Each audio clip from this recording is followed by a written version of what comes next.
வணக்கம். எவிடன்ஸ் பற்றிய ஒரு தகவல் ஜட்ஜ் ஒரு மீட்டிங்கில் சொன்னது எல்லோருக்கும் பயனாக இருக்குன்னு சொல்லிட்டு உங்களோட பகிர்ந்துக்கிறேன்.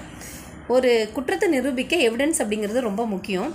ஜட்ஜ்மெண்ட்டுக்கு எப்படி ஜட்ஜஸை அந்த எவிடன்ஸ் எடுத்துக்கிறாங்க அப்படிங்கிறது 3 வகையில் சொன்னார். Volume, value, probability. அதாவது வால்யூம் அப்படின்னு பார்க்கும்போது ஒரு குற்றத்தை பற்றி ஒரு 5 பேர்கிட்ட கேட்குறாங்கன்னு வைங்க. இப்போ 4 பேர் ஒரே மாதிரியான தகவல், கத்தியால் குத்தியிருக்காங்க, ஆமாங்க இது கத்தியால் குத்திருந்தா அப்படிங்கிற 4 பேர் சொல்கிறாங்க. இல்லை, வால்யூம் ஆஃப் எவிடன்ஸ் அப்படிங்கிறத எடுத்துக்கிறாங்க. நெக்ஸ்ட்டு வேல்யூ ஆஃப் எவிடன்ஸ் அப்படிங்கும்போது அதே ஒரே ஒருத்தர் இது கத்தியான் குத்துனது அல்ல அப்படின்னு சொல்கிறாரு. அவர் ஒரு ஸ்பெஷலைஸ்டு டாக்டர். அப்போ டாக்டர் சர்டிஃபிகேட்டுக்கு தான் நம்ம மதிப்பு கொடுப்போம். அப்போ வேல்யூ ஆஃப் எவிடன்ஸ் என்ன அப்படிங்கிறத பார்க்குறாங்க. அடுத்து ப்ராபபிலிட்டி, அதாவது நிகழ்வு தகவு அப்படின்னு சொல்கிறாங்க. ஒரு டம்ளர் டீயில், இந்த டம்ளர் டீயில் எறும்பு விழுந்துருச்சு அப்படிங்கிறது ஓகே.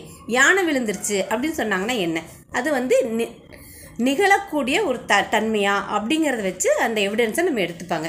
இந்த 3 பேசிஸில் தான் ஜட்ஜ்மெண்ட்டுக்கு ஜட்ஜஸ் அதை கன்சிடர் பண்ணுறாங்க அப்படின்னு சொல்லி சொன்னாங்க. நன்றி.